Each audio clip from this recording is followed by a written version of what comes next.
മുഖ്യമന്ത്രി പദവിക്കായുള്ള പോര് ഒതുങ്ങിയതിന് പിന്നാലെ സംസ്ഥാന കോൺഗ്രസിൽ ഇനി പാർട്ടി തലപ്പത്തേക്കുള്ള ബലപരീക്ഷണത്തിന്റെ കാലം.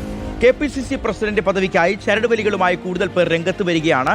സണ്ണി ജോസഫിന് പകരക്കാരനായി ബെന്നി ബെഹനാനെയും കൊടിക്കുന്നിൽ സുരേഷിനെയും പരിഗണിക്കുന്നുവെന്നാണ് കഴിഞ്ഞ ദിവസം വരെ നമ്മൾ കേട്ടത്. എന്നാൽ ഇപ്പോൾ കൂടുതൽ പേർ അണിയറ നീക്കങ്ങളുമായി രംഗത്തെത്തിയിട്ടുണ്ട്.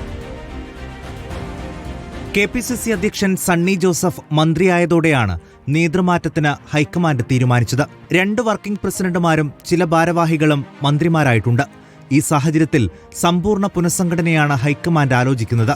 പ്രസിഡന്റ് പദവി ലക്ഷ്യമിട്ട് പലരും ചരടുവലികൾ സജീവമാക്കിയിട്ടുണ്ട്. മുൻ UDF convener Benny Behanan, Kodikunnil Suresh, Anto Antony, Joseph Vazhakkan എന്നിവരെയാണ് പരിഗണിക്കുന്നത്. ഇതിനൊപ്പം VS ശിവകുമാർ, MK രാഘവൻ, മാത്യു കുഴൽനാടൻ എന്നിവരുടെ പേരുകളും ഉയർന്നിട്ടുണ്ട്. വർക്കിംഗ് പ്രസിഡന്റ് പദവിയിലേക്ക് K പ്രവീൺകുമാർ, N സുബ്രഹ്മണ്യൻ എന്നിവരെയും പരിഗണിക്കുന്നു. യുവാക്കൾക്കും വനിതകൾക്കും കൂടുതൽ പ്രാതിനിധ്യം നൽകണമെന്നാണ് ഹൈക്കമാൻഡ് താൽപര്യം. 7 DCC അധ്യക്ഷന്മാരെയും മാറ്റാനാണ് നീക്കം.